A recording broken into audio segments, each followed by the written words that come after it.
How are you? I'm good, and you? Yeah, all good, all good. Yeah, Yeah. I'm liking that microphone, Mark. I've got serious microphone envy right now. Yeah, that's the mic I'm using for my radio shows. So.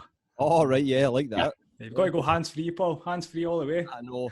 And I'm constantly holding this microphone up all the time. John spoiled himself with a new mic, and I'm sat with this one. But okay, it does the job, Mark. It does the job. Yeah. So is it Mark or is it Quentin? As you want. You can call me both. Okay, Yeah. Quentin, Mark. Quentin is my real name, so. Okay. You guys are gonna have to help me out with the Scottish accent because I'm not used to it. All right. No one is. We always try and talk as slowly as we possibly can and Great. pronunciation. That's great. We don't have the budget for a translator yet, unfortunately. It will be coming one day. One day. We're getting there slowly but surely. So, All right. so where did the name come from then, Mark? Where did the Mark Lawler name come from? What was the thinking behind that? Well, I started making music when I was 11 years old. I'm 25 now, Right. and when I started making music, it was just like a hobby, you know. And I just thought that my real name wasn't quite good for an artist, you know. So I just found that name that just came out, you know. Right. That just, Yeah. Right. Because I was saying to John, Quentin is a cool ass name. I want to be called Quentin. It's a pretty cool name in itself. But no, we weren't sure what the thinking was behind it. So it was just a spur of the moment type thing. Yeah, exactly. All right. You actually started making music when you were 11 years old then, yeah? No, I started playing records, you know, in my bedroom back at the time.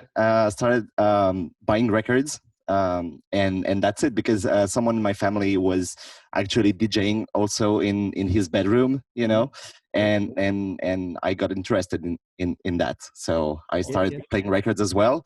I think it was 2006, yeah.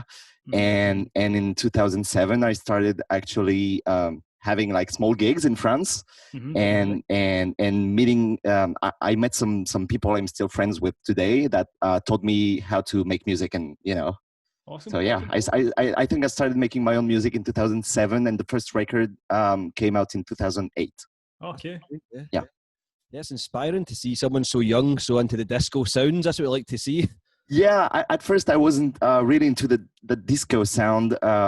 You know, when I started making music, I was actually making like more progressive house, a kind of dead mouse kind of music, you know. Yeah, cool. And then I don't know, my taste just evolved, and I got interested in so many things, including disco music. So. Yeah. That's a very early start. So you pretty much had your first track out when you were 13 years old, around about 13? Yeah, exactly.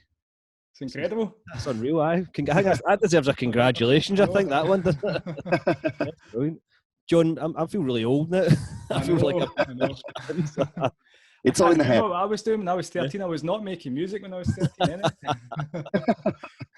Oh God, John, let's not tell the stories, but we were up to 13. That could get us banned. We'll do that off camera, Quentin. So what have you been up to in lockdown then, Quentin? Have you been just chipping away at music, I take it? Have you been productive? Well, yeah, I just moved to my new apartment just a month before the lockdown started in France. And so at first, I think it was like everybody else, you know. I had like good times, I had bad times, and you know, it just like 1 week it was good, like the other week was terrible, and you know, and it was just like that all the time. But I during the first weeks, like the first 3 weeks, it was actually okay, and I started making music again because I haven't been making like really anything since last September, because I had a tough time with a breakup I'm still recovering from. Right. And so it totally like got me depressed and stuff. So I wasn't able to make any music, and it actually got back to me during the lockdown. So that was cool. Awesome. Yeah, because you have to be inspired, don't you? You have to be in the right frame of mind, I think, to be enjoying uplifting music. Otherwise, you're just sitting strumming the guitar, crying your eyes out. Is a bit different. Yeah, you know. But you know, I spent like the past, I don't know, 6 or 7 years making just like uplifting music and dance floor music. You know, Wasn't really thinking about the lyrics and stuff. I was always letting the singers, for example, do what they wanted to do, you know. And when I started working during the lockdown, I thought maybe this is time for me to write a new album, because the first one was 7 years ago, and so I thought it was time, you know. So I started working on that, and that's the big next project, actually. So it started with sad music, obviously, but it got into a nice way at the end. So that's nice. A happy ending, like a happy ending, don't we? Yeah. I would loving your track Paradisco. Was that one that you made during the lockdown, or was that like? Yeah. Actually, one of the nice things about the lockdown was that I started chatting with that guy Lefty, who's a New York-based producer, and we started chatting on WhatsApp, and we decided we could make a record together. So I had this sample idea, because the main theme of the record is coming from an old French sample, actually, French disco track. And I sent him the idea, and he loved it. And so we worked on that together. We did another track that's on the same EP that's called Party Nights. And Lefty is like a guitar and bass genius, you know. You can give him any like chords progression or anything, and he's gonna make magic with it. So we started our friendship on that, because from Paradisco, from that EP, we started really quickly working on a lot of tracks together for my album. He's gonna make, I think, I did something like 6 or 7 tracks for the album already, and I think he did bass and guitars for at least 6 of them. All right, brilliant. When can we expect the album then? Is that you got a release date lined up for that? Well, it's not totally finished yet, but I imagine the first single will be out in September. Brilliant. Awesome. Yeah. Looking forward to hearing that. Really enjoyed that track, Paradisco. We featured it on our previous mix last month as well. Yeah. Thank you. On track, so superb. Yeah. Good work. Yeah. Thank you. What was it that was inspiring you to go to the disco sound then, Quentin, from more of the progressive stuff? What is it about the disco stuff that you're enjoying so much? It's a great revival right now, isn't there? Yeah, but actually, there are actually 2 things. First of all, I've always been like a big music fan from a very young age, and I grew up with my parents playing a lot of music at the house or in the car, and I actually grew up with Madonna's music. Like my mom was a really big Madonna fan from a long time ago, and so I grew up with Madonna's music. And actually, the first concert I've ever saw was Madonna, and I was 6 years old, you know, in Paris, 2001, and I never missed a show, a Madonna show in Paris ever since. And so when I grew up and I started like to look into her career and everything, I got interested in like the late 70s and early 80s New York scene, both in music and art. So I think that's where I learned about disco, you know, like seeing her play at the Paradise Garage, and you know, videos from her playing at the Paradise Garage and going out at Studio 54 and that kind of stuff. And it really got me into disco music. Yeah, brilliant. Awesome. Yeah, became a bit of an addiction since then. Yeah, that's it. And the second thing is that a few years ago with one of my best friends, we ended up going to a Glitterbox event in London. I think it was 2016. And it was the first time I was going to Ministry of Sound in London, and it was for the Glitterbox event. And when I entered the room, and everybody was actually singing Madonna, and Dimitri from Paris was playing Holiday, and it was like it was amazing. And that's where we decided with my best friend to create that duo called Barry and Gibbs. Oh yeah, I'm also half of Barry and Gibbs, so okay. Phenomenal from that moment on. Yeah, exactly. Can I just say, Quentin, your English is better than me and John's. Definitely. Really? Yeah. Have you lived in the UK or before? No, have you just absolutely not? No, no. That's just like I was really good at school with English, and I've always been like really interested in the English language and learning from a very young age. You know. Always looking for the lyrics of the songs I was hearing, and you know, looking for the meanings and stuff. And when I started working with Nervous Records back in 2013, I started like speaking English on a daily basis. So yeah, never stopped. Oh, you're doing well. You're showing us up. We're trying to pronounce things here. No, that sounds good. So are you still DJing as well, Quentin? Are you like leading up to the lockdown? Were you doing like quite a lot of DJing leading up to that? Or were you focusing mainly on the production side of things? What can you say that? Like, say that again? Yeah, sure. So are you still DJing as well? Is that something you were doing much of before the lockdown? Yeah. Actually, I was supposed to fly to Argentina and Brazil just like 2 days before the lockdown started in France for a South America tour, and of course it didn't happen. So yeah, I'm starting to feel weird about that because I miss that. Yeah, you're young. It'll come around. It'll come around again. Yeah, you're young. You're young. You've many years ahead. Don't worry. Many years of traveling. Yeah, I know. Yeah, I started touring. I think it was 2015. My very first international gig was in Romania, and to that day, this is one of the countries I've played the most. And yeah, it's like a dream came true at the time, you know. Yeah, definitely. Because I wasn't actually looking for music to be my job, you know. I didn't actually really know what to do when I left school, and then the Bad Boys Cry record came out, and it started to grow, and now here I am. Talking to us celebrities. Not quite. We ain't quite at your level, Quentin.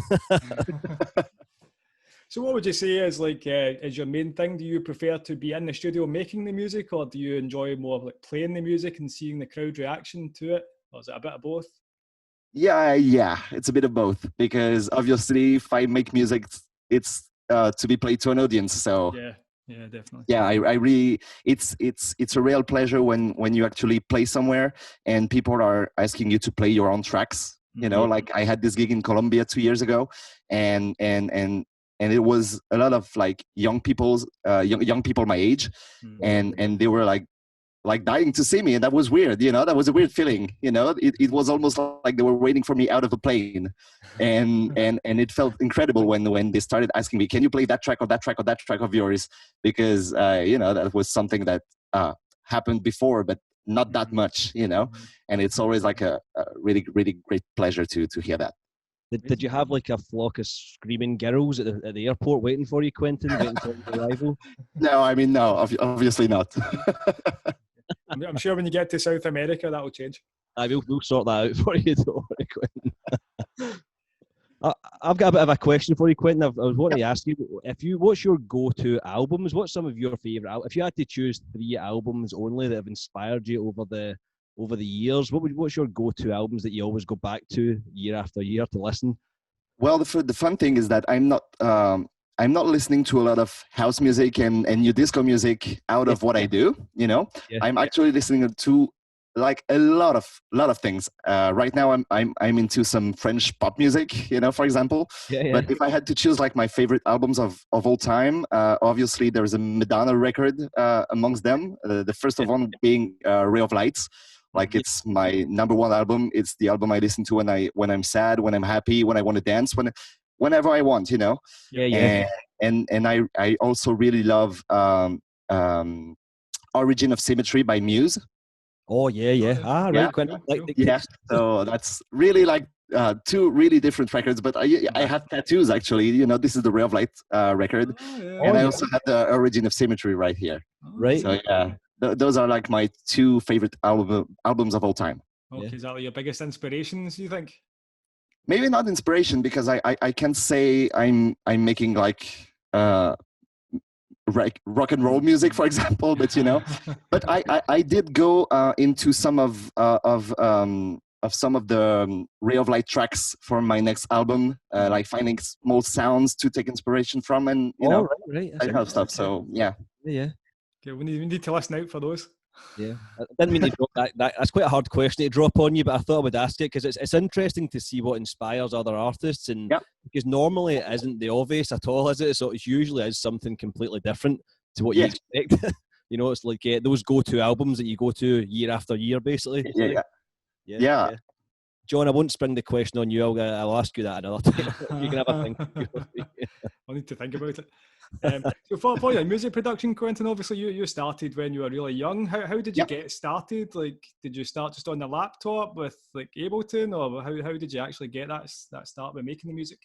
Well, on one of my first gigs when I was younger, I met my friend Thomas, and he was like one of the resident DJ of one of the biggest clubs in Belgium, because I'm living in Lille, north of France, and it's really close to the border of Belgium. So and we had like a lot of clubs back at the time, and we met on one of my first gigs, and he offered me to teach me how to make music, because he had his own studio for years. He worked on many projects for like 30 years. So he's been in the music business for a while, and so he taught me how to make music. And at first I started with Cubase, and I started with that guy, and I slowly started making my own music, and then I moved to Logic to make my music. Okay. Your Logic then, yeah. Yeah. And you just learn it as you went. Then you just learn it yourself, or as you progressed, you just picked it up. Yeah, exactly. Yeah. But we're still making music from time to time together. So yeah, that's good. Like synths and stuff, do you tend to use like soft synths or hardware? Is it a combination? Mostly software. I do have one piece that I love in my studio. It's not there because it's on repair right now, but I have a Juno 106 that I love. It's my only piece of hardware gear, and I just love it, but it's on repair right now. So yeah, it's supposed to be right here, actually. We'll edit that in. Tying the room together. I'll Photoshop that in later on. Yeah, I should put a sticker right here on the screen. Sounds good. What's the scene like where you are, Quentin? Is it in Lille? Is it? Well, obviously there's not much going on right now, but before all this happened, is there quite a thriving scene there? Well, the nice thing about Lille is that it's one of the biggest cities in France, and we have a lot of like cultural stuff happening all year long, including music. We have a really nice scene, really nice artists over there, and actually it's pretty diverse. Like we had a lot of techno back a few years ago. We have some really nice festivals, and we have some nice clubs as well. And the scene is really diverse, actually. So there's plenty for everybody. Awesome. Super. Yeah. And what's now that kind of lockdown's starting to get eased off and things, is things starting to open up a little bit more over there? Is there opportunities to get back out there again? Is it still taking its time? Well, I think it's going to take a lot of time, actually. So yeah, it's going to be real slow, I think, unfortunately. But we have to beat that thing first. Of course. Yeah. Mad times indeed. Yeah. I still haven't seen John in about 4 months. I'm missing him badly, Quentin. I've seen you. Touch the camera, John. You can high five on the screen. So yeah, high five me, John. High five. That's a touching moment. I've seen you pretty much every day on here, Paul. I know, that's the weird thing about it. I'm actually getting tired of seeing you. I know, I'm sick of the sight. Let's just cut us off, and me and Quentin will finish this interview. Right? No, it's good to do something. It's gave us time to focus on something new, I think, isn't it? Something a little bit different, chatting to guys like you, Quentin, something a little bit different, and reaching out to the fans of the music, the artists, the DJs. It's been some good fun. Sorry, what was the question? I got lost. Lost. It gave me and John a great opportunity to use the time to reach out and interview guys like yourself, and it's just brought everybody a little closer together. Actually, it's been really good. Yeah. Thank you for having me. Actually, so. Well, it's been great having you on. So what's coming next then? Is it the album? The album's the big focus right now? There's one thing coming first, just before the album, end of August, because actually during the lockdown, I woke up someday with a text from Yuksek, because we've been, not friends, but we've known each other for a couple of years, and we actually met 7 years ago in Corsica. I was on vacation, and he was playing a gig on the beach. And we saw each other a few times after that, including 2 years ago at ADE, and he started following me on Instagram and stuff. So yeah, and he sent me a text on Instagram just during the lockdown asking me if I wanted to remix the track he did with Breakbot on his album, and I was like, of course not, Of course I said no. Yeah. Of course I said Screw yes. you, Yuksek, screw you. Of course I said yes, you know, and so I did that remix during the lockdown, and he liked it. And so it's coming out, I think, late August. It was supposed to come out like this week or the next one, but we actually moved the release to late August. Brilliant. That's going to be a biggie. We'll look out for that one. We're excited. Yeah, I went like super disco with it. The original track is like 104 BPM, and I went like 120, and it's like really disco, and I think you guys will like it. Awesome. Looking forward to that one. Just before we finish up, Quentin, we usually give the guests a chance to just promote their pages. Where can the viewers find out more about your music? Where are you most active? Well, I'm really active on Facebook, of course, and Instagram, you know, always posting like shit stories on Instagram. So that's nice. And, and posting a lot of music as well on Facebook. I like actually to like share the music I'm working on in the studio and stuff. So yeah. Little teasers. Instagram and Facebook are the ones. Brilliant. No, thanks a lot for taking time out to have a chat with us. Hopefully thank you so much for having me. Eventually once this madness is over. It made me practice my English because I haven't spoken like English for a few months now, so that's good. I think we need to practice a little bit more, though. I'm going to study tonight, John. Let's do a bit of studying. You've shown us up, Mark. You've shown us up. Well, thank you, guys. Yeah, good chat to you, Mark. We'll catch up with you soon, all right? Take care. Yeah, sure. Bye-bye. Thank you.